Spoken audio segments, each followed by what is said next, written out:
அம்மைமார்களுக்கு சற்று கோபம். குறைவதாம் என உரைத்த குறவா கேளும், கோவேங்கிரி வாழ்ந்திருந்த குலமாதர்கள் நாங்கள். மறை முதல்வனாகிய ஈஸ்வரனுக்கு பணி செய்வதற்காக வேண்டி பூலகத்திலே வந்து கங்கையாடி ஜலம் திரட்டி கைலைக்கு ஏகுகின்ற வழியிலே துறையறியா களவாண்டு தோய்ந்த கல்வன் நீர் அல்லவா? நாங்கள் நீராடுகின்ற துறையிலே நீர் எப்படி வரலாம்? உம்முடைய செயலில் சொல்லில் ஒரு எள்ளளவாயிலும் ஒரு கடுகளவாயிலும் உண்மை உண்டுமா? இறையளவும் மெய்யில்லா பொய்யே சொல்லும் ஏமாளி ஏமாளி கள்ளர் என்று சொன்னார்கள். கள்ளரென சொல்லி வந்த மாதே நீங்கள் களவாண்டீர் கைலையதில் ஈசர் முன்பில். நானா களவு செய்தேன், அதனாலவா எனக்கு ஜலம் திரளவில்லை என்று நீங்கள் சொல்லுகின்றீர்கள்? இல்லவே இல்லை. நீங்கள் கைலையிலே களவு செய்தீர்கள். ஈசனுடைய பொருள்களை எல்லாம் திருடி வந்தீர்கள். இதை அறிந்து கொண்டவர்கள் பணி செய்ய வருகிறேன் என்று சொல்லி பொருளை திருடிக்கொண்டா செல்லுகிறீர்கள் என்று அறிந்து இனி உங்களுக்கு ஜலம் திரளாமல் போக கடவது அப்படி என்று சாபித்து விட்டார். ஓஹோஹோ, நீங்க என்ன வழக்காட வந்து விட்டீர்களா? உள்ளதெல்லாம் சொல்லிடுவேன் ஓடி போங்கோ ஓகோகோ என சொல்லி உரைக்கினாரே. உடனே அந்த அம்மைமார்களுக்கு அதிகப்படியான கோபம் வருகிறது. உரைக்கு நீர் உரத்த சுனை உமக்கு அல்லால் ஓவியங்கள் ஏவேற்கும் உண்டோ சொல்லும்.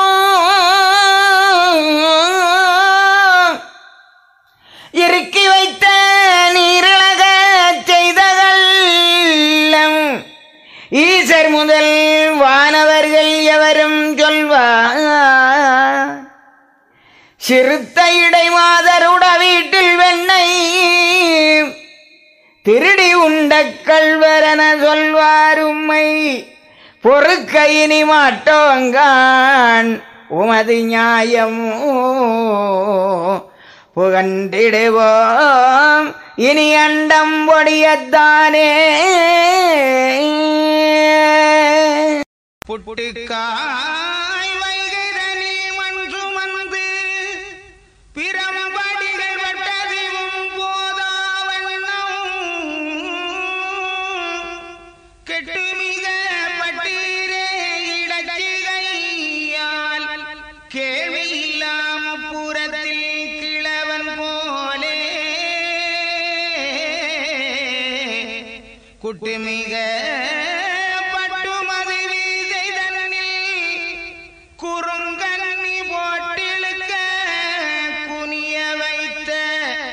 பொட்டு அறிகுலை திடுவோம் நாங்கள் பெற்ற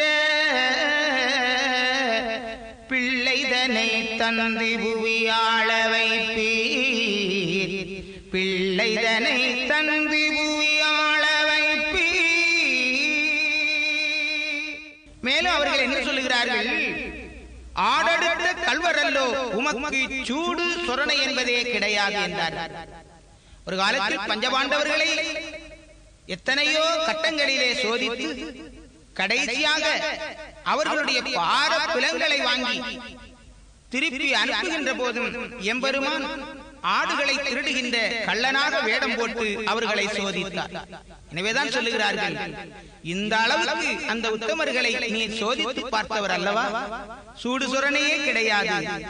மேலும் நாடெடுத்த இடமெல்லாம் வேஷம் போட்டு நாணம் ஒன்றில்லாமல் நாரிமார்கள் தன் வீடெடுத்த மனைதோறும் இருட்டு வேளை வேசையுடன் கூடி விளையாடி கள்ள கூடெடுத்த முறையல்லோ எங்கள் தன்னை குவலயத்தில் கள்ளி என்று சொல்லி இன்னும் உம்முடைய காண்டங்களை கதைகளை சொன்னால் இழப்பமாகும். எனவே முன்னமைத்த பாலரையும் அந்த இனத்திற் சேர்க்கை முழுவதையும் எங்களுக்கு தந்து இப்பொழுது புவியாள வைக்க வேண்டும். இன்னும் இப்போ தாராமல் இருந்தீரானால் ஈரேழு உலகம் அறிய உம்மை அன்னமருந்த விடமாட்டோம். உம்முடைய காலடியிலேயே வீழ்ந்து கிடப்போம். நாங்களும் அன்னம் குடிக்க மாட்டோம் என்று எம்பெருமானுடைய திருவடியிலே அம்மைமார்கள் 7 பேரும் வீழ்ந்தார்கள். அப்படி வணங்கி நின்ற அந்த மாதர்களை பார்த்து எம்பெருமான் சொல்லுவார், மாதர்களே, இன்று வியாழக்கிழமை, பொழுது சாய்ந்த நேரம். எனவே வீட்டிலே போய் அமுது குடித்து நாளை விடிந்தால் வெள்ளிக்கிழமை அதிகாலையிலே வாருங்கள், உங்களை திருக்கல்யாணம் புரிந்து பிள்ளைகளையும் எடுத்து தருவேன் என்றார் எம்பெருமான். அவர்களும் சம்மதித்து அவரவர்களுடைய கூரைகளுக்கு செல்லுகிறார்கள். எம்பெருமான் உடனே எல்லா லோகத்து தேவர்களும் பூலோகத்து நன்களும் அறியும்படியாக தெய்வீக திருமண ஓலையை அனுப்பி வைக்கின்றார். இந்த செய்தி அறிந்ததும் அடுத்த நாள் சூரியன் உதித்த அந்த வேளை தொட்டே தேவர்கள் எல்லாம் அங்கே வருகிறார்கள். சிவபெருமான், பார்வதி, துதிமுகன், நான்முகன், தொல்விமாது, கூண்டிரிசி, தேவரிசி, குணைரிஷிகள், குலமா மாதர்கள், தான்கு சரஸ்வதி, இன்னும் சதாகோடி தேவ அரம்பேர்களாக அங்கே கூடி வருகிறார்கள். வருகிற போது வானத்திலே தெய்வலோகத்து 18 வகையான வாத்தியங்களும் அப்படியே முழங்குகின்றது. தேவர்கள் எல்லாம் மலர் மாறி சலமாறி தூவி வந்து கொண்டிருக்கின்றார்கள். நான்முகனாகிய பிரம்மதேவர் முகூர்த்த முறைக்குரிய வேத மந்திரங்களை கூறி வருகின்றார். இன்னும் வாழவிருக்கின்ற அம்மைமார்களுக்கு தெய்வ மாதர்கள் சமணம் கூறி வாழ்த்துகின்றார்கள். கூடவே வருகின்ற நாரியர்கள் எல்லாம் குரவையிட்டு வருகின்றார்கள். இந்த குரவை துணியை கேட்டவுடனே நமக்கு இங்கு இடமில்லை என்று யமன் அப்படி அந்த இடத்தை காலி பண்ணி விடுகின்றார். ஆனால் அந்த தேவர்கள் எல்லாம் நடக்க இருக்கின்ற திருமணத்துக்கு வேண்டிய பந்தல் விதானங்களை எல்லாம் அமைக்கின்றார்கள்.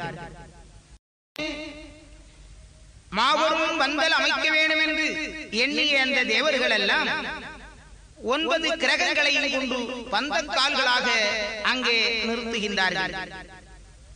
வளர்கிறை தேய்கிறை என்கிற பட்சங்களை மேல் கூரைக்கு வளைகளாக அமைக்கின்றார்கள்.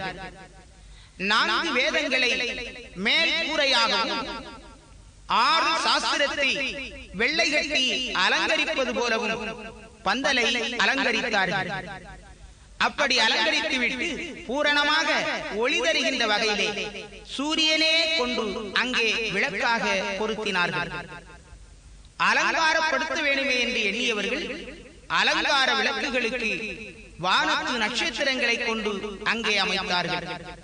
இவ்வாறாக மன்றுபுகள் நாரணருக்கும் மாமடவார் தெய்வ மாதர்கள் 7 பேருக்கும் திருமணம் என்று திருமணத்துக்காக அமைக்கப்பட்ட அந்த பந்தலை பார்க்கின்றார் சொந்தமுடைய சிவபெருமான். சொந்தமுள்ள சிவமதுவே பீடமானார்.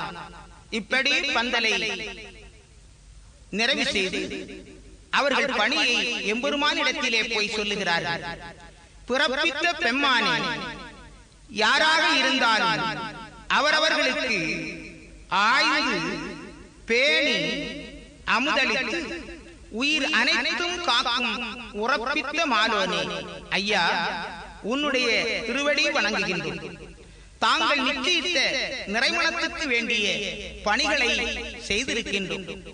வேறு ஏதாயிலும் பணிகள் உண்டுமானால் கட்டளையிடுங்கள் என்று அவர்கள் பணிந்து நின்றார்கள். அப்பொழுது ஐயா சொல்லுவார், வாயுவுக்கும் வர்ணனுக்கும் வேலை இருக்குதப்பா. நீங்கள் அமைத்துவிட்ட பந்தலின் நுழை வாயிலே நின்று கொண்டு வருகின்றவர்களை வரவேற்க வேண்டும். வாயுவானது மலரெடுத்து வீசுவது போல மென் காற்றாக தென்றலாக வீசி, வருணனானவன் பன்னீர் தெளிப்பது போல சில்லென்று துவானமாக பெய்து வரவேற்று நில்லுங்கள் என்று கட்டளையிட்டு விட்டு முகூர்த்த நேரத்தை பார்க்கின்றார் எம்பெருமான். நேரம் நெருங்கி கொண்டு வருகிறது. எனவே அந்த மாதர்களை அங்கே அழைக்கின்றார். அந்த அம்மைமார்கள் அங்கே வந்து எம்பெருமானை வணங்கி கேட்கின்றார்கள். எம்பெருமானை வணங்கி அந்த அம்மைமார்கள் கேட்கிறார்கள், ஐயாவே, தாங்கள் குறிப்பிட்ட நேரத்திலே நாங்களும் வந்திருக்கின்றோம். முன்னால் சொன்ன பிரகாரம் எங்களையும் திருமணம் செய்து பிள்ளைகளையும் எடுத்து தந்து எங்களையும் மக்களையும் ஒன்று போல் வைத்து ஆள வேண்டும் என்றார்கள். எம்பெருமான் நினைக்கிறார், நேற்றைய தினத்திலே நீ என்ன செய்வாயோ செய் என்று சொன்னவர்கள் என்று தருவீரா தரமாட்டீரா என்று கேட்கின்ற நிலைமைக்கு வந்து விட்டார்கள். இன்னும் இவர்கள் உள்ளத்திலே கரை போகவில்லை. அந்த கரையையும் போக்க வேண்டும் என்று எம்பெருமான் ஒரு சிறிய வழக்கை தொடர்கின்றார். ஏனென்றால் அந்த காலத்திலே இல்லாத வழக்கு இந்த காலத்திலே இருப்பவர்களுக்கு வழக்கே அதனால் தான் வருகிறது. ஸ்ரீதன வழக்கையே ஆரம்பிக்கின்றார். அந்த காலத்திலே ஸ்ரீதனம் கொடுக்க மாட்டாங்களா அப்படி என்று நாம எண்ணக்கூடாது. கொடுத்தார்கள், ஆனால் கேட்டு கொடுக்கவில்லை, போட்டு பெற்றுக் கொண்டார்கள். அதாவது மாப்பிள்ளை வந்து பெண்ணுக்கு பரிசம் போடுவார்.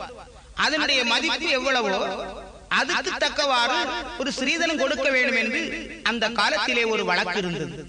ஆனால் எம்பெருமான் நீங்கள் என்ன ஸ்ரீதனம் தருவீர்கள் என்று கேட்கின்றார். ஆனால் இந்த காலத்திலே கொடுக்கின்ற ஸ்ரீதனத்தை ஐயா கேட்கவில்லை. ஐயா கேட்ட ஸ்ரீதனம் வேறு. ஆனால் அதை அந்த மாதர்கள் புரிந்து கொள்ளவில்லை. புரிந்து கொள்ளாத காரணத்தினால் ஸ்ரீதனத்தை பற்றி எல்லாம் பேச வேண்டுமா? இது நாள் வரையிலும் எங்களை பெற்று வளர்த்த தாய் தந்தையர்கள் எங்களுக்கு எல்லா உதவிகளையும் செய்தார்கள். இனி நாங்கள் எல்லோரும் உம்முடையவர்கள் ஆகின்றோம், அவர்களும் நம்மோடுதான். அப்படி இருக்க ஏனையா ஸ்ரீதன பேச்சு என்றார்கள். உடனே எம்பெருமான் மீண்டும் சொல்வார், மாதர்களே, நான் சொல்லுவதை கேட்டு அதை நன்றாக புரிந்து பதில் சொல்லுங்கள். உலக முறைப்படியாக தருகின்ற அந்த ஸ்ரீதனம் இருக்கிறதே, அது இந்த உலகத்து வாழ்வுக்கு மட்டும்தான் பொருந்தும். ஆனால் நான் இப்பொழுது கேட்கின்ற ஸ்ரீதனம் இருக்கிறதே, அது இந்த உலக வாழ்வுக்கு மட்டுமல்ல, உங்களை மார்க்கமுடன் வைத்து அரசு செய்கின்ற தர்ம வாழ்வுக்கும் சேர்த்து நான் கேட்கின்றேன். எனவே நீங்கள் அதை புரிந்து கொண்டு தக்க பதிலை சொல்லுங்கள் என்றார் எம்பெருமான். இந்த ஸ்ரீதன வழக்கு வந்தவுடனே அந்த மாதர்களை பெற்று வளர்த்த 7 குடும்பத்தார்களும் முன்னாலே வந்தார்கள். என்னையா ஸ்ரீதனம் கேட்கின்றீர்? நாங்கள் ஸ்ரீதனம் தர வேண்டும் என்றால் நீர் என்ன பரிசம் போடுவீர் என்று அந்த காலத்து வழக்கத்தின்படி அவர்கள் கேட்கிறார்கள். உடனே எம்பெருமான் சொல்லுகின்றார், தகருமோ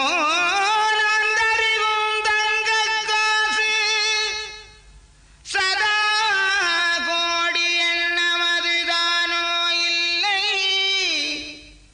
நிகருவீர் நீங்கள் தரும் சொத்தை எல்லாம் நினக்கரிய சொல்லிடுங்கோ நிசமாயென்றா. பெரியோர்களே, பிள்ளைகளை பெற்று வளர்த்த நீங்கள் என்ன பரிசம் போடுவீர் என்று கேட்டு விட்டீர்களே, நான் தருகின்ற பரிசத்தை சொல்லுகின்றேன். தகருமோ, நான் தருகின்ற பரிச பொருள் எப்பொழுதும் நிலை மாறாது, அழியாது, உடையாது, தகர்ந்து போகாது. அல்லாமலும் தகருமோ, நான் தருகின்ற பரிசு பொருள்களை உங்களால் மதிப்பிட முடியுமோ? நான் தருகிற தங்க காசு, அதாவது பரிசு பொருளாக எடுத்துக்கொண்டாலும் சரி, நீங்கள் வந்து தங்குகின்ற இடமாக எடுத்துக்கொண்டாலும் சரி, நான் உங்களுக்கு தருகின்ற பரிசம் உங்கள் வாழ்வானது பரநிலையிலும் சுகித்திருப்பதற்கு, வாழ்வதற்கு வேண்டிய இடத்தை உங்களுக்கு நான் பரிசு பொருளாக தருகின்றேன். அது அல்லாமலும் சதா கோடி எண்ணமது தானோ இல்லை, அது எப்பொழுதும் புதுமையாகவே கோடியாகவே இருக்கும். அது எண்ணத்தில் அடங்கக்கூடியது அல்ல. அந்த வஸ்துவை பெற்றுவிட்டால், அந்த இடம் உங்களுக்கு கிடைத்து விட்டால் எண்ணமென்ற வினை கிடையாது. அப்படிப்பட்ட தர்மராட்சிய வாழ்வை உங்களுக்கு தருகிறேன் என்றார்.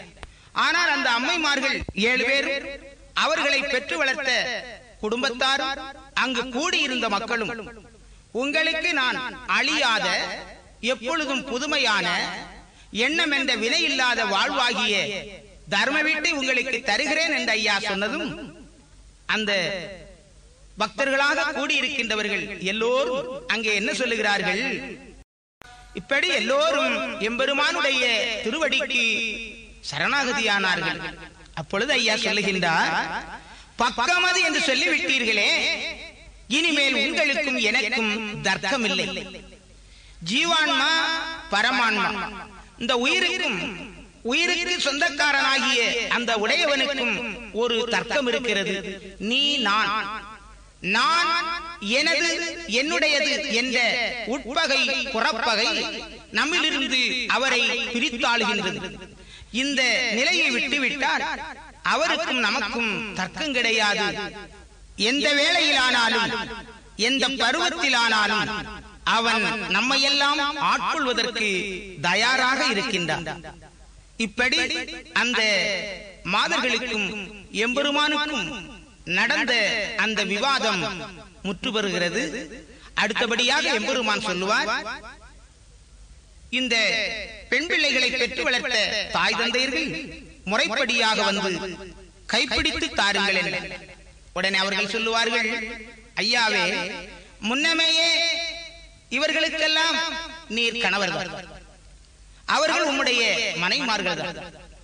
இப்பொழுது கரம் பிடித்து தாரும் என்று கேட்டீரே, இதுதான் இந்த கலியுகத்திலே அவதார இகன என்றார்களோ என்று சொல்லி அங்கே மாதர்களை கைப்பிடித்து கொடுக்கின்றார்கள்.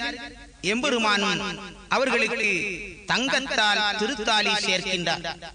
ஐயா தவம் இருந்த தலத்திலே தெற்கு தரிசனமாக இந்த திருமணம் நடக்கின்றது. வருகின்ற வாசகம் திருமண வாசகம். ஈந்திடவே மாயவரும் தங்கத்தாலே ரத்ன ஒளி போல் வீசும் தாலி தன்னை மாய்ந்து மிக போகாமல் தாலி வாழ மகாதர்ம யுகம் வாழ மாதும் வாழ ஏந்தும் புவே தருமமது தலைத்து வாழ ஈசர் முதல் எல்லோரும் இருந்து வாழ சாந்த குல சான்றோர்கள் தலைத்து வாழ தாலி மிக வாழவென்று தரித்தார் தாலி.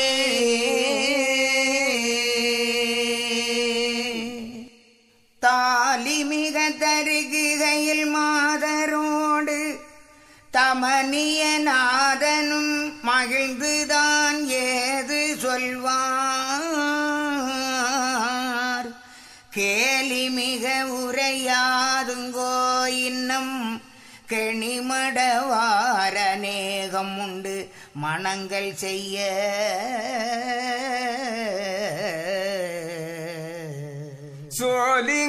சோலிங்கல்லொங்காச்சுதென்று நினையாதுங்கோ புவியை அரசாழ்வி நிசமே சொன்னோம் மாலினுட சூச்ச மகா கோடி உண்டு மனது சடையாமல் மிக வாழுவீரே. வாழுவீர் கூண்டு விட்டு கூண்டு வாய்வேன் மறுவூறு பாய்ந்து உங்கள் மனதில் வாழ்வேன் மாளுவேன் முழித்து பின் வருவேன் உங்கள் மனதலைந்து என இகழ்ந்து மாளாதுங்கோ. தோளிலே இருந்து பல சூச்சம் செய்வேன் தோகையரை நீங்களெல்லாம் எனது வாயும் நாளிலே அறிந்து மிக கண்டு கொள்ளும் நாரணரின் நடப்பிதுவே நியாயம் சொன்ன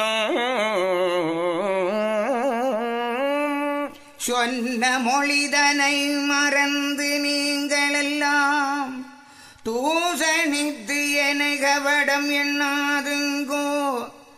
என்னுடைய தொழில் இதுவே உங்களோடு இருந்து தரும முடிசூடியாளும்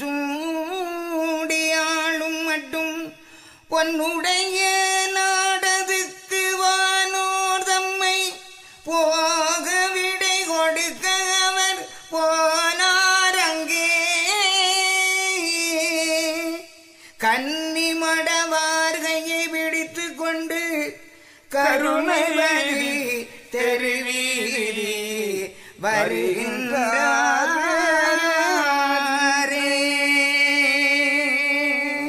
தர்மயுகம் தோன்றுகின்ற காலவரையிலும் நீங்கள் எல்லோரும் என்னை வந்து சாருகின்ற வரையிலும் என்னுடைய தொழில் இதுதான். எனவே நீங்கள் இதை மாற்றமாக மாயமாக நினைந்து மாள வேண்டாம், நியாயமாக வாழ்ந்து என்னை வந்து அடைவீர்கள் என்று ஐயா விடைபகர்ந்து அந்த அம்மைமார்களுடைய கரங்களை பற்றி கொண்டு அந்த தெருவிலே பவனி வருகின்றார்.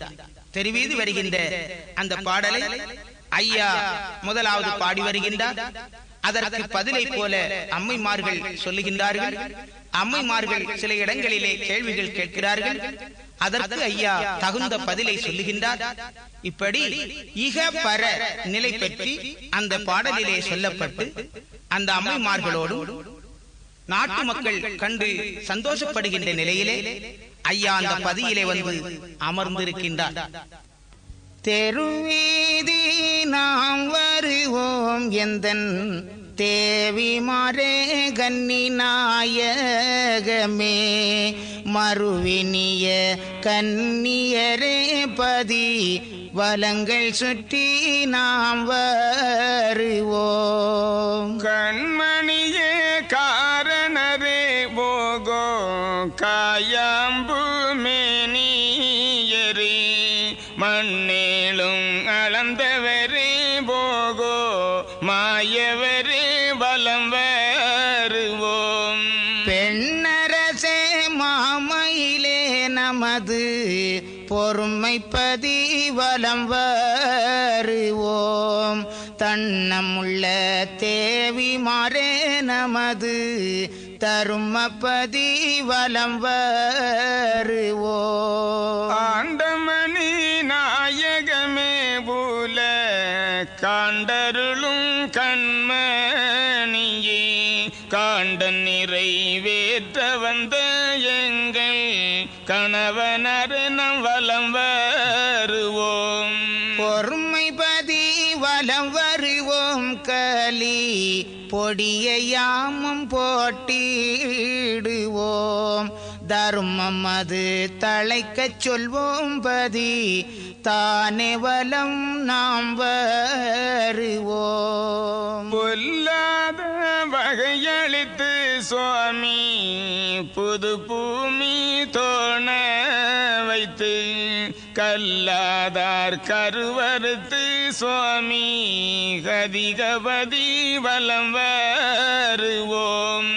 நாடும்பதி தலங்கள் வாழும் பெண்ணே, நம்முடைய இனங்கள் வாழும் கேடுகளி கோடுவாதும் பெண்ணே, கிளர்ந்த பதி வலம் வருவோம்.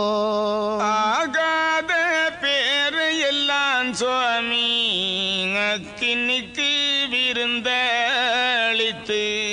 பாகாக தருமபதி சுவாமி வாழும்பதி வலம் வருவோம். முன்க்ரோணி உதிரமதாய் பெண்ணே, உதித்து வந்த குலங்கள் எல்லாம் தன் குணத்தால் மாண்டு போக பெண்ணே, தருமபதி வலம் வருவோம். மாத்தான் போலிய வேணும் சுவாமி மக்களெல்லாம் வாழ வேணும், காத்தோரை கைவிடாமல் சுவாமி கருணைபதி வலம் வருவோம். தெண்டமிரை பொய்களவு செய்யும் வண்ட கூலங்களெல்லாம் கொண்டகலி கூட மாண்டு குரு நாதபதி வலம் வருவோம். வீணான கலியுகத்தை சுவாமி வெய்யனுக்கு அமுதளித்து, சான்றோரை வைத்தாள சுவாமி தருமபதி வலம் வருவோம். நாடும்பதி துலங்குதடி பெண்ணே, நல்ல சிலை குதித்ததடி, ஆடு மாடு அருகுதடி ஆத்தா ஆவினங்கள் தோணுதடி. நல்லபதி துலங்கனுமே சுவாமி நாடு தர்மம் ஆகணுமே. பொல்லாப்பது ஒளியனுமே சுவாமி புத்தி ஒன்றாய் குவியனுமே. கோவில் தரு துலங்கனுமே நம்மள் கோட்டை வெளியாகணுமே. தேவருட நல் திருநாள் பெண்ணே தினமும் வந்து கூடணுமே. தங்க தொட்டில் தண்டயமும் சுவாமி தாண்டும்பதி வீதிகளும் சங்கையோடு மனமும் சுவாமி தலத்தில் வந்து தோணணுமே. கோட்டையிட்டு கொடியும் கட்டி பெண்ணே கொத்தளமாய் மேடை செய்து நாட்டை எல்லாம் தான்கிலிக்கு பெண்ணே நமக்கு பதியேறணுமே.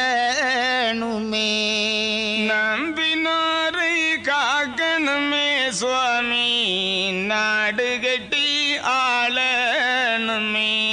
அம்பலங்கள் ஏறணுமே சுவாமி அவதாரங்கள் நடத்தணுமே.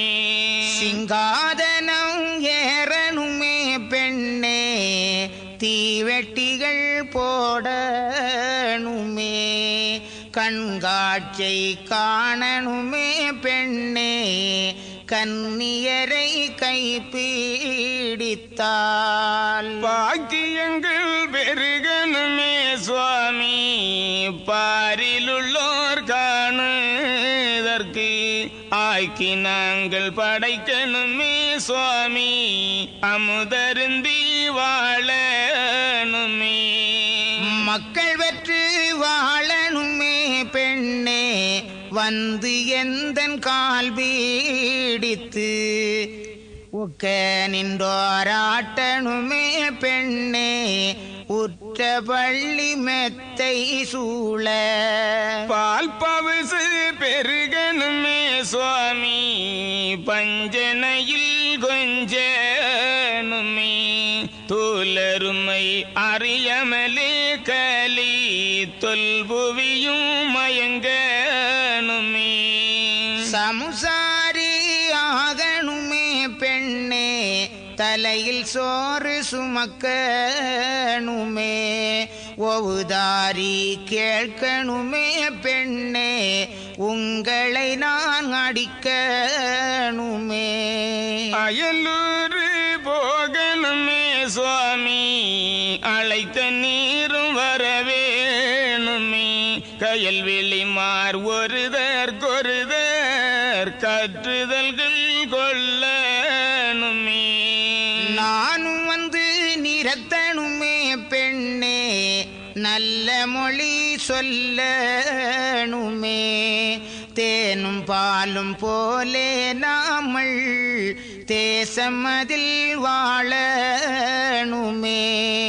கண்டு இந்த நீசகுலம் சுவாமி களிப்பு சொல்லி உம்மை மிக பெண்டுகளுக்கு வீங்கி என்று இந்த பொல்லாப்பசல் ஏசனுமே.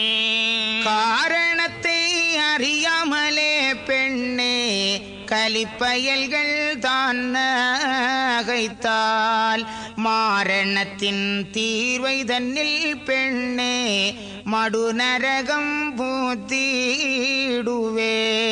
செம்பவள நற்பதியில் சுவாமி தெருவலங்கள் சுற்றி வந்தோம். பொன்பதிக்குள் நாமல் புக்கி மறு பொழுது வந்தால் வருவோம் ஐயா. சோபனமே சோபனமே திருநடன சோபனமே தேவர் குரு நாரணர்க்கும் அவர் தேவியர்க்கும் சோபனமே. பூமலந்த ஈஸ்வரிக்கும் நல்ல பொன்தேவி மாதுமைக்கும் காமநந்த நாரணர்க்கும் தெய்வ கன்னியர்க்கும் சோபனமே பூமடந்தை நாயகிக்கும் நல்ல பொன்னு மண்டை காட்டாளுக்கும் பார்மடந்தை லட்சுமிக்கும் சிவ பகவதிக்கும் சோபனமே தெய்வகன்னி நாயகிக்கும் நல்ல சிறந்த வள்ளி மடந்தையர்க்கும் ஐவர்குல நாரணர்க்கும் கன்னி அறிவையர்க்கும் சோபனமே துடிடை கன்னிமாரை திருமணம் திருமால் செய்து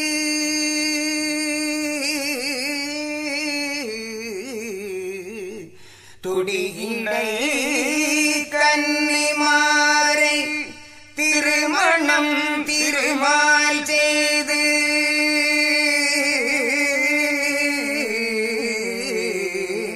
குடிபுகழ் சான்றோர் மக்கள் குரவைகள் முழக்கத்தோடும்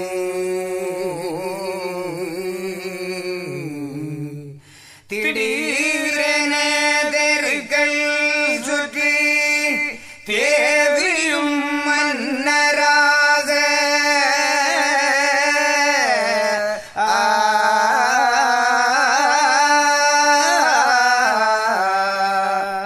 படிமிசை பதியினுள்ளே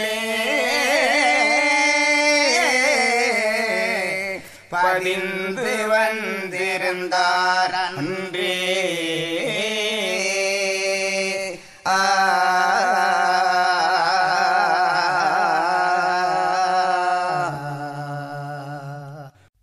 அப்போது ஐயா சுவாமிதோப்பிலே இருந்து மூலகுண்டப்பதி என்று சொல்லுகின்ற அம்பலப்பதிக்கு எழுந்தருளுகின்றார்கள்.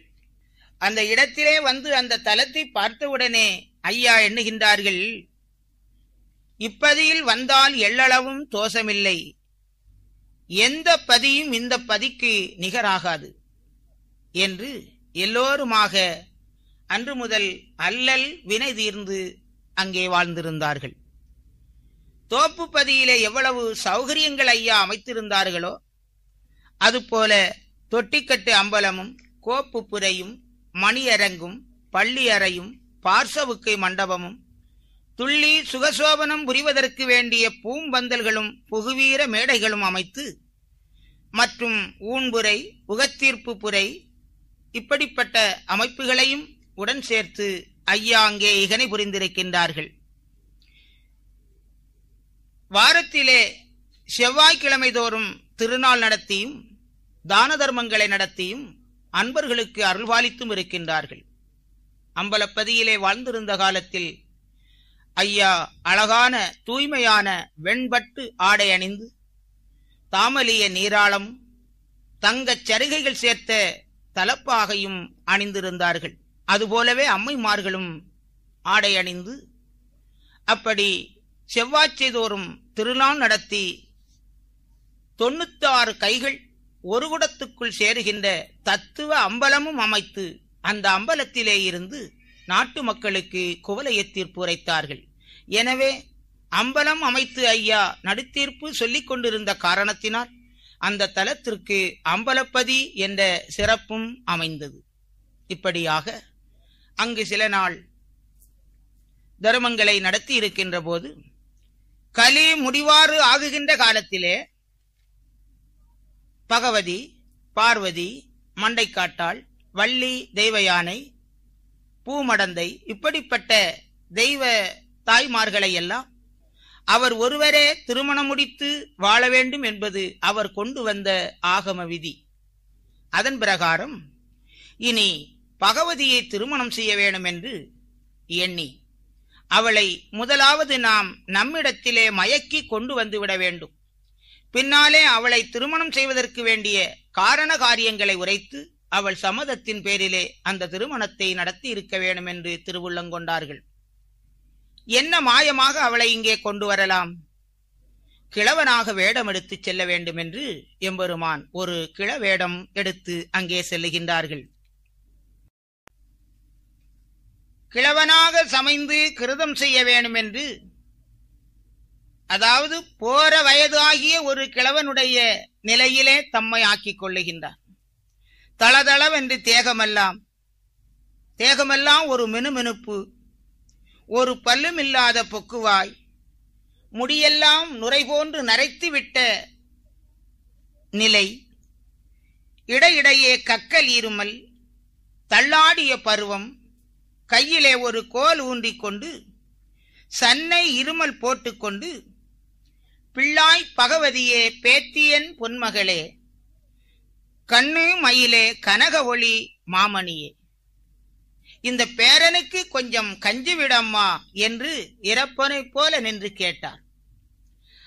அவர் கேட்ட இடம் அவளுடைய திருவனப்பதியின் தலைவாயிலை தாண்டி இன்னும் பல கதவுகளை எல்லாம் கடந்து, அந்த அம்மை எந்த இடத்திலே பள்ளி கொண்டிருக்கிறாளோ அவள் படுத்துறங்குகின்ற இடம், அந்த அறை முன்பிலே நின்று கொண்டு இத்தனையும் கேட்டார்.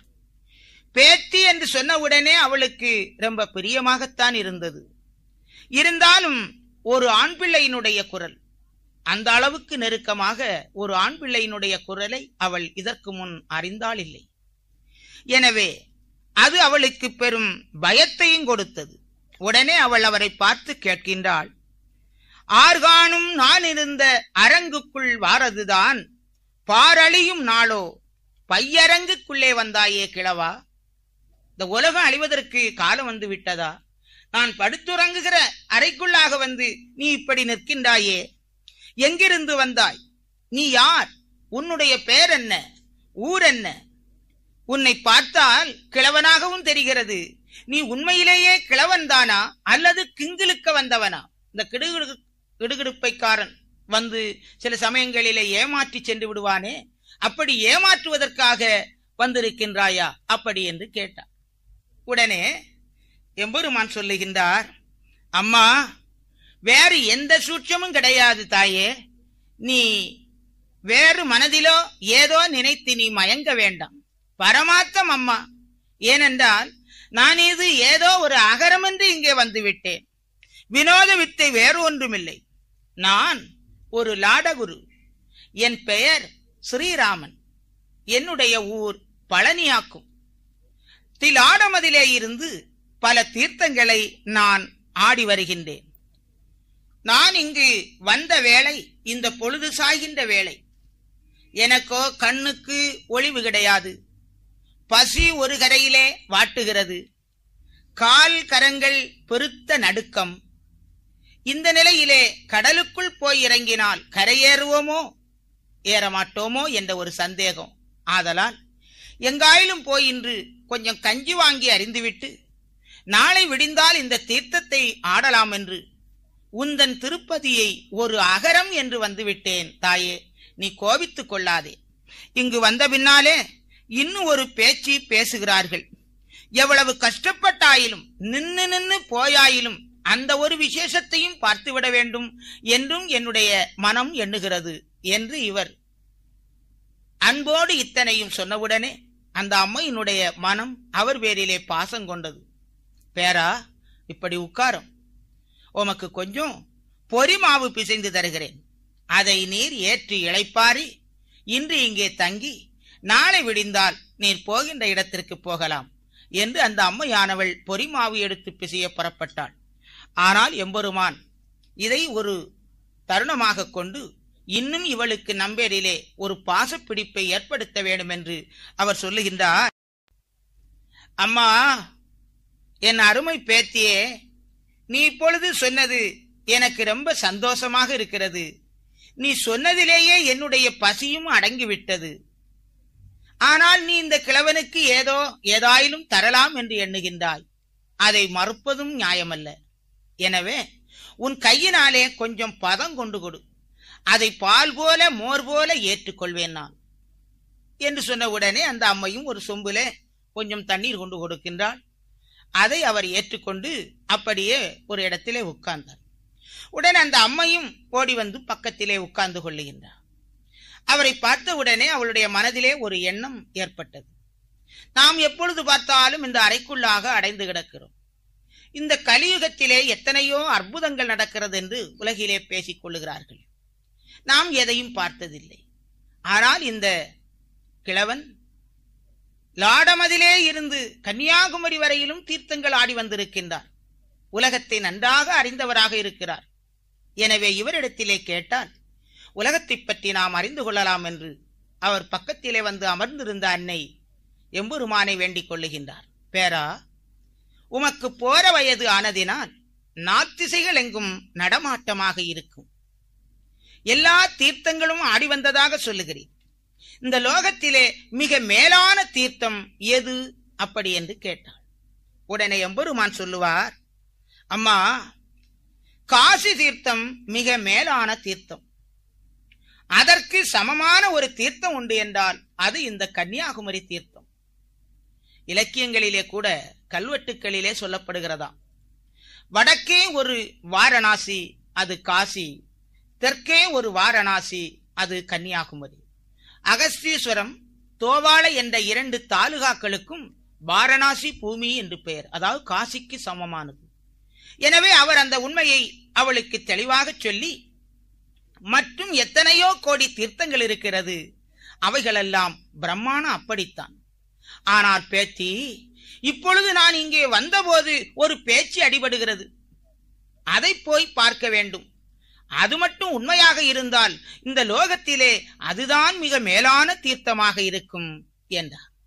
உடனே அந்த அம்மையானவள், பேரா, இந்த உலகத்தவர்கள் வெண்டுரைத்தார்கள் என்று சொல்லுகிறீரே, அந்த நியாயம் என்ன? அந்த தீர்த்தம் எங்கிருக்கிறது? அதை எனக்கு அறிய சொல்வீரா? அப்படி என்று அந்த அம்மை கேட்கின்றார். எம்பெருமான் நினைக்கிறார், இப்பொழுது வேணும் இவளை மிக இழக்க என்று ஊரார் சொல்லி கேள்விப்பட்ட ஒரு சம்பவத்தை இன்னொருவரிடத்திலே நாம் சொல்வது போல அந்த அம்மைக்கு எம்பெருமான் சொல்லுகின்றார். மன்றுதனில் கேட்ட வளமை போல அந்த அம்மைக்கு எம்பெருமான் ஐயாவுடைய வரலாற்றை சொல்லுகின்றார். 1008ஆம் ஆண்டாம் மாசி மாதத்திலா திருச்செந்தூர் கடலுக்குள்ளாக வாரிக்குள்ளாக நான் வைகுண்டமாக தோன்றி வந்தேன் என்று இந்த வையகத்திலே வந்திருந்து கைகண்ட அற்புதங்கள் எல்லாம் கனகோடி செய்கிறார். அவர் கொடுப்பதெல்லாம் மண்ணும் தண்ணீரும் மட்டும்தான். அதை பெற்றுக்கொண்டவர்களுக்கு சகலவிதமான நோய்வினிகளும் அல்லல்களும் அகன்று விடுகிறதாம். புண்ணிய தானங்கள் தர்மங்கள் போதமிக செய்கிறாராம். சந்ததிகள் இல்லாத தரணிமனு பெண்களுக்கு கூட மைந்தர் கொடுக்கிறாராம். மாதர்மம் செய்கிறாராம். அவர் கொடுத்த பதத்தை வாங்கி குடித்த அந்த மட்டிலேயே குட்டம் 18 கட்ட முதலான வியாதிகளும் காணாமல் பறந்து விடுகிறதாம். அல்லாமலும் மனு பேரிலே பேயை வரவழைத்து தனுப்பிலங்களை வாங்கி சத்தியங்கொண்டு சரிவிலே கொண்டு எரித்து விட்டாராம். மந்திர தந்திர வைத்திய வாகனங்களினுடைய வலிவை மாற்றி மக்களை எல்லாம் ஒரு தளத்திலே கூட்டுவித்தார். அவர்களுக்கு ஊட்டுவித்தார். நல்ல நெறிகளை வழிகளை போதித்துக் கொண்டிருக்கின்றாராம். நித்தம் திருநாள் போல் நீநிலத்து மக்களெல்லாம் மெத்த குமுக்காக அங்கே வந்து கூடுகிறார்களாம். அது அல்லாமலும் ஒரு செய்தி தெரியுமோ? தெய்வலோக மாதர்கள், கைலை புகழ் மாதர்கள் என்று 7 பேர் பூலோகத்திலே வந்து இவர்தான் எங்கள் நாயகர், இவர்தான் எங்கள் மன்னர் என்று வாதாடி வழக்காடி அந்த 7 பேர்களும் அவரிடத்திலே அவருடைய அடிமையாகி அந்த 7 பெண்களையும் அவர் திருமணமும் செய்து கொண்டாராம். இப்படி எல்லோருமாக ஒரு தளத்திலே கூடி வாழ்ந்திருக்கின்ற அந்த காட்சி சொல்லால் சொல்லி இவ்வாறாக இந்த உலகத்தவர்கள் பேசுகிற பேச்சு நாம் அங்கு போய் பார்க்கிற போது உண்மையாக இருந்தால் எப்படியும் கர்த்தன் இவர்தான். இந்த லோகத்திலே அந்த தீர்த்தம்தான் மிக மேலான தீர்த்தம். அது அல்லாமலும் பெண்ணே, அல்லார் கலியுகங்கள் அழிகின்ற காலத்திலே சொல்லால் பெரிய திருமாலினுடைய சொரூபமதால் தெச்சனத்திலே வந்து திருவிளையாடல் நடக்கும் என்று அச்சமர பேச்சு ஒன்று ஆதியிலே கேட்டதுண்டு. இது அந்த முறைதானோ எந்த முறையோ போய் பார்த்தால்தான் தெரியும். இன்னொன்று அவர் சொல்லுகிறாராம், அவரை நாடி அவரை நம்பி அவரை ஏற்றுக்கொண்டிருக்கின்ற மக்களுக்கு பிராணயாமமும் கூறுகின்றாராம். சாகாத வாழ்வு தருவேன் என்று சொல்லுகிறாராம். இத்தனையும் அந்த அம்மை இடத்திலே, அதாவது ஊட்டுகின்ற விதத்திலே ஊட்டினார். அந்த அம்மையும் அதை கேட்டு வாய்வார்த்து கொண்டிருந்தாள். சொல்லி முடிந்ததும் அந்த அம்மை சொல்லுகின்றாள், திண்ணமுள்ள போத்தி சொல்லுவதை கேளும். தெய்வமடவார் என்று தெய்வலோகத்திலே இருந்து இங்கே வந்து அவரிடத்திலே வாதாடி வழக்காடி அந்த 7 பேரையும் அவர் திருமணம் செய்து கொண்டார். எல்லோரும் ஒத்திருந்து வாழுகிறார்கள் என்று சொன்னீரே, அந்த வையம் உரைத்த வளம், அந்த நிலையை நான் நேரடியாக பார்க்க வேண்டும். அந்த மாதரையும் பார்க்க எனக்கு மனவிருப்பமாக இருக்கிறது பேரா. எனக்கு சற்று ஆதரவாக இருந்து அதுவரையிலும் நீர் என்னை கூட்டிக் கொண்டு போய் எனக்கு அதை காட்டித் தருவீரா என்று பிள்ளை போலவே உரைத்தாள்.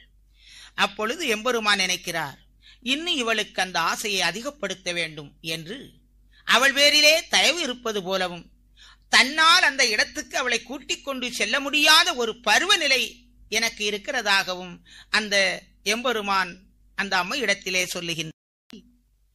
அவளுடைய மனதிலே அந்த தலத்தையும் அந்த மாதர்களையும் பார்க்க வேண்டும் என்ற ஆர்வம் அதிகப்படுகின்ற அளவிற்கு எம்பெருமான் சொல்லுகின்றார், அம்மா, நீ சொன்னதற்கு நான் உன்னை கூட்டித்தான் போயிடுவேன். ஆனால் என்னுடைய பருவநிலையோ உன்னோடு ஓடி நடக்க ஒட்டாது தள்ளாட்டம்.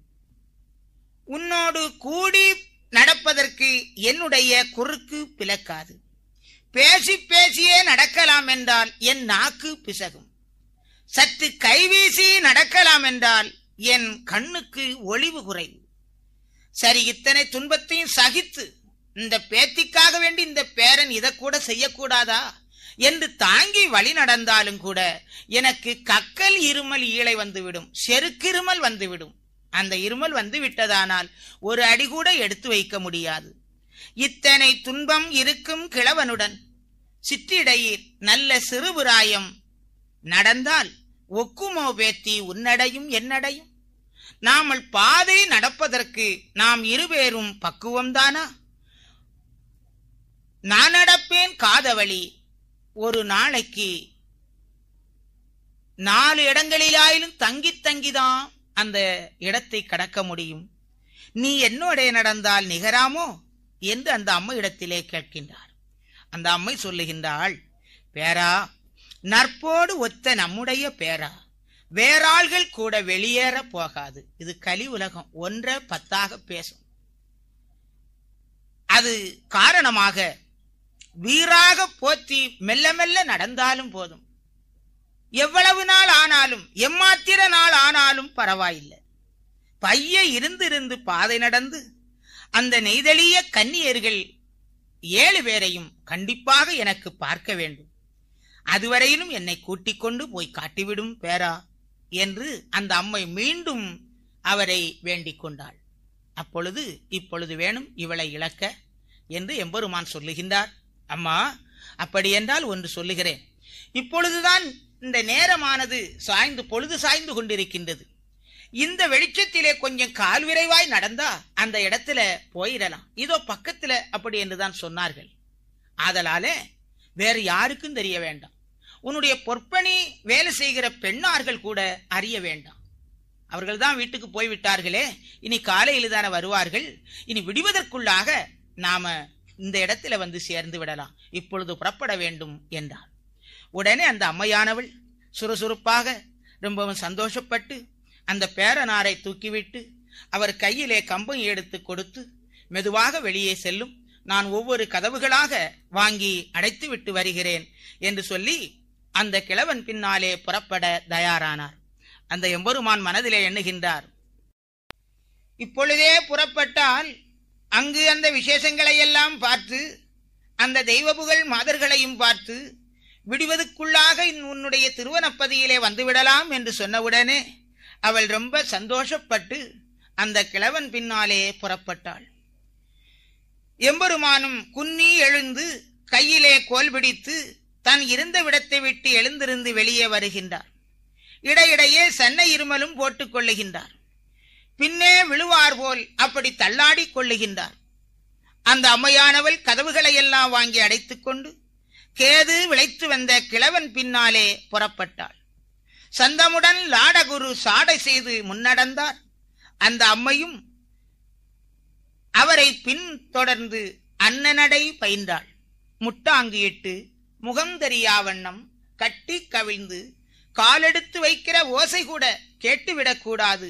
பூமி குலுங்காமல் பொறுப்பு அசையாமல் காமி குமரி காலசையாமல் நடந்தாள். கொஞ்ச தூரம் நடந்து வந்து கொண்டிருக்கின்ற போது அப்படியே தென்றல் மலரள்ளி போடுவது போல வீசுகின்றது. மழையானது பன்னீர் தெளிப்பது போல தூவி கொண்டிருக்கின்றது. அளவாக்கரை வழியாக மேற்கு நோக்கி வழி நடக்கின்றார்கள். அந்த அம்மையை சோதிக்கின்றார். ஒருவேளை நம் இடத்திலே போய் அவளை அழைத்து வந்த விவரத்தை அவளிடத்திலே சொல்லுகிற போது அங்கிருந்து பயந்து ஓடி வந்து விட்டால் என்ன செய்வது? அவளுக்கு வழி தெரிகிறதா என்பதை சோதிப்பதற்காக வேண்டி எம்பெருமான் கேட்கிறார், அம்மா, தெட்சணா பூமி எனக்கு திசை மயக்கமாக இருக்குது. வடக்கு நாடு எந்த தேசம் எந்த இடமானாலும் நமக்கு அந்த வழிகளெல்லாம் நல்ல பரிச்சயம் உடையது. எனக்கு இங்கு திசையே சரியாக தெரியவில்லை. பச்சை வளையணிந்த பாவையே, நீ பாதையை பார்த்து நட. கொஞ்சம் கால்விரைவாய் நடந்தால் காரிருள் ஆகும் முன்னே அந்த இடத்திலே போய்விடலாம் என்று அந்த அம்மை இடத்திலே எம்பெருமான் சொன்னார். ஆனால் அந்த அன்னை சொல்லுகின்றாள், அல்லல் வினையோ ஆண்டவன் தன் செயலோ. அல்லல் வினையோ ஆண்டவன் தன் செயலோ. வெளிகாணாதே இருந்த மெல்லி வெளியில் வந்தால் வழி தெரியும் மாவரிய பொத்தி என்றாள். இது என்னுடைய தலையெழுத்தா? இல்ல ஆண்டவன் தான் நம்ம இப்படி திசை திருப்பி விட்டு இருக்கிறானா? எனக்கே வழி நடக்க தெரியாது, வெளியே எந்த பரிச்சயமும் கிடையாது. உம்முடைய துணை இருந்தால் போய் வரலாம் என்றல்லவோ உம்மை துணை கொண்டேன். இப்படி பகுதி வழியிலே கொண்டு நிறுத்திவிட்டு பாதையை பார்த்து நட என்றால் எந்த திசையை நான் பார்த்து நடப்பேன் என்று அவள் அழுதாள். உடனே அவளுடைய அழுகை அமர்த்த சொல்லுகிறார், அம்மா, இதற்கு போய் நீ அழுதுட்டாயே, பதறாதே. பகவான் துணை நமக்கு எப்பொழுதும் உண்டு. நாமல் இந்த வழியே நேரே மேற்கு நோக்கி சென்றாலே போதும். தெச்சனத்தில் பள்ளி கொண்ட தெய்வ மடவார்களை எல்லாம் நிச்சயமாய் மனம் புரிந்த அந்த நீலவண்ண நாதருடைய துணை நமக்கு இருக்கிற போது எதற்காக பயப்பட வேண்டும்? கலங்காதே, இந்த வழியை விட்டு விலங்காமல் நேரே மேற்கு நோக்கி போவோம் என்று சொல்லி அந்த அம்மையை இலக்கி வருகின்றார். கொஞ்ச தூரம் அப்படி மீண்டும் வேகமாக வழி நடந்த பின்னாலே அந்த அம்பலப்பதியின் தெற்கு வசமாக வருகிற போது கொட்டு சத்தமும் குரவை துனியும் மேள துனியும் வேட்டு சத்தமும் மக்களினுடைய கூட்டமான ஆரவார பேரொலியும் அங்கே கேட்கிறது. இதோ ஒரு சத்தம் கேட்கிறது, பார்த்தாயா? இந்த இடமாகத்தான் இருக்க வேண்டும். சற்று இந்த தேரியிலே மணல் மேட்டிலே ஏறி பார்ப்போம் என்று கடற்கரையை விட்டு அந்த மணல் மேட்டிலே ஏறி வந்து பார்த்தார்கள். அங்கு திரளான மக்கள் கூடியிருந்தார்கள். அந்த அம்மையை பார்த்து சொல்லுகின்றார், தேவி, இதுதான் அந்த இடமாக இருக்கணும். இனி நாம அங்க போய் பார்க்கலாம், வா என்று பின்னாலே வந்து கொண்டிருந்தவளை தன் வலது பக்கம் கூட்டிவிட்டு வழி நடக்கின்றார். அந்த அம்மை வலது பக்கம் வரமாட்டாள், இடது பக்கம் வரமாட்டாள், முன்னுக்கும் போக மாட்டாள், பின்னாலேயும் தொடர மாட்டாள். காலுக்குள்ள வந்து விழுகின்றாள். ஏனம்மா அப்படி பதறுகிறாய்? பேரா, இந்த ஜனக்கூட்டத்தை பார்த்தவுடனே எனக்கு பயமாக இருக்கிறது. இந்த கூட்டத்துக்குள்ளாக போய் திரிந்தலைகிற போது உம்மை விட்டு நான் பிரிந்து விடுவேனோ என்று. எனவே தயவு செய்து என்னை கையிலே நீர் பிடித்துக் கொள்ள வேண்டும். அந்த கன்னியர்களை எல்லாம் எனக்கு காட்டித்தர வேண்டும். பைக்குள் வைத்துக் கொண்ட பொருள் எப்படி பத்திரமாக வீடு போய் சேருமோ அதுபோல என்னை என்னுடைய திருவனப்பதியிலே கொண்டு சேர்த்து விட வேண்டும் பேரா. அப்படி நீர் என்னை சேர்த்துவிட்டால் 10,000 பொன்னினால் செய்த ஒரு பெரிய தாவடம் இருக்கிறது. உடனே அதை எடுத்து உம்முடைய திருக்கழுத்திலே நான் பரிசாக அணிவேன். எம்முடைய மானம் இருக்குதுகான் உம்மிடத்தில் என்று அந்த அம்மையானவள் எம்பெருமானுடைய திருவடிக்கு அடைக்கலமானார். எம்பெருமான் உள்ளிலே மகிழ்ந்து கொண்டு சொல்லுகின்றார், பதறாதே பெண்கொடியே, எதற்காக நீ பயப்படுகின்றாய்? பேத்தி பதறாதே, பெரியபதி சேர்த்து வைப்பேன். காத்து அசுங்காத கண்ணர்பதி சேர்த்து வைப்பேன். மலங்காதே பேத்தி, நீ எந்த பதியிலே வாழ்ந்திருக்க வேண்டுமோ அந்த பதியிலே கொண்டு நான் உன்னை வாழ வைக்கிறேன். நீ கலங்காதே என்று அவளுடைய அழுகையை அமர்த்தி மனக்கலக்கத்தை தீர்த்து அந்த இளவரசியை அப்படியே அந்த கூட்டத்துக்குள்ளாக கூட்டிக் கொண்டு வருகின்றார். அந்த இடத்திலே வந்து பார்த்தவுடனே அவளுக்கு மட்டில்லாத ஆனந்தம். அவர் சொன்னது போல் அங்கு ஒவ்வொன்றும் ஒவ்வொரு அமைப்பும் அதுபோலவே இருக்கிறது. பேரா, பேத்தி நீர் உரைத்ததெல்லாம் பொய் இல்லை மெய்யதாகும். சாற்று நீர் பின்னும் தெய்வ தார்குழல் உண்டுமென்று பார்த்து நீர் நமக்கு காட்டும் பைங்கிளி மாறையெல்லாம் சித்துவமாக எந்தன் சிந்தை அறிய என்றான்.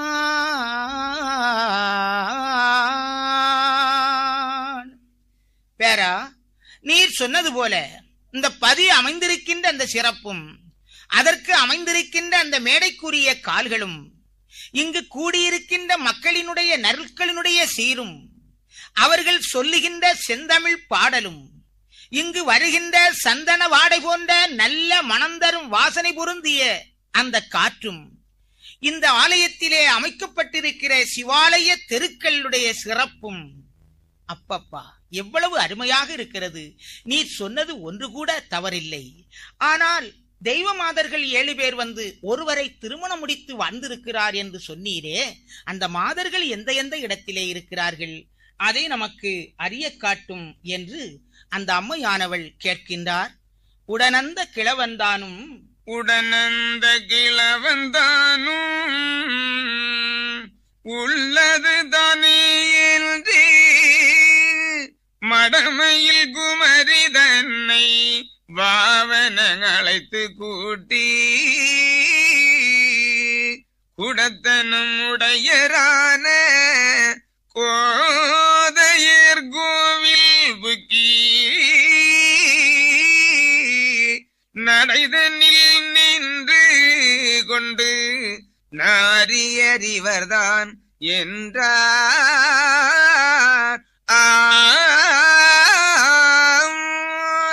அந்த மாதர்களை எனக்கு காட்டித்தர வேண்டும் என்று கேட்டவுடனே அந்த அம்மை குமரி பகவதியை எம்பெருமான் வா வா என்று அருகழைத்து அவளை கூட்டிக் கொண்டு போய் குடத்தனம் உடையரான கோதையர்கள் கோவில் கொண்டிருக்கின்ற அந்த மண்டபப்படிகளிலே கொண்டு நிறுத்தி அதோ பார் என்று ஒவ்வொரு அம்மைமார்களையும் காட்டிக் கொடுத்தார். அவர்கள் ஆடை அணிந்திருக்கின்ற அமைப்பும் அழகழகான ஆபரணங்கள் அணிந்திருக்கின்ற அழகும் அவர்களுடைய முகத்திலே பூரணமாக தெய்வக்கலை தெய்வ பொலிவு தேஜஸ் விளங்குகின்ற நிலைகளையும் பார்த்து அப்பப்பா என்று அவள் ஆனந்தப்பட்டாள். அப்படி ஒவ்வொரு அம்மைமார்களையும் பார்த்துவிட்டு கடைசியாக எம்பெருமான் கேட்கிறார், மாதே, அந்த தெய்வ மாதர்களை எல்லாம் பார்த்தாகிவிட்டதல்லவா, நாம் இனி நம்முடைய இடத்துக்கு புறப்படலாமா? அப்போ அந்த அம்மை கேட்கின்றார், ஆதி கிழவா, இந்த நாயகியார்களை எல்லாம் பார்த்து விட்டோம். ஆனால் இத்தனை பேருக்கும் ஒருவர் மன்னராக விளங்குகிறார் என்று சொன்னீரே, அந்த ஒருவரையும் பார்த்துவிட்டு நாம் நம்முடைய ஊருக்கு ஏகலாம் அப்படி என்றாள்.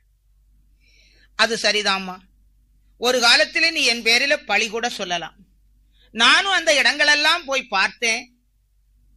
ஆனால் ஒரு கிழவன் என்னை கூட்டிக் கொண்டு போனவன் அந்த ஒருவரை மட்டும் எனக்கு காட்டித்தராமல் அழைத்து வந்து விட்டார். அந்த மனுஷனை மட்டும் எனக்கு தெரியாது என்று ஒரு குறை சொல்ல ஏதுவாக்கும்.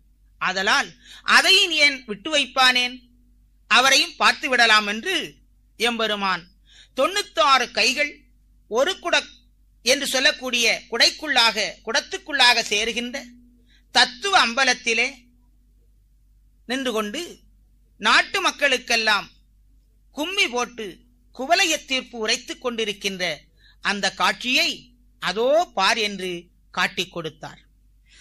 அந்த அம்மையும் அங்கே பார்க்கின்றாள்.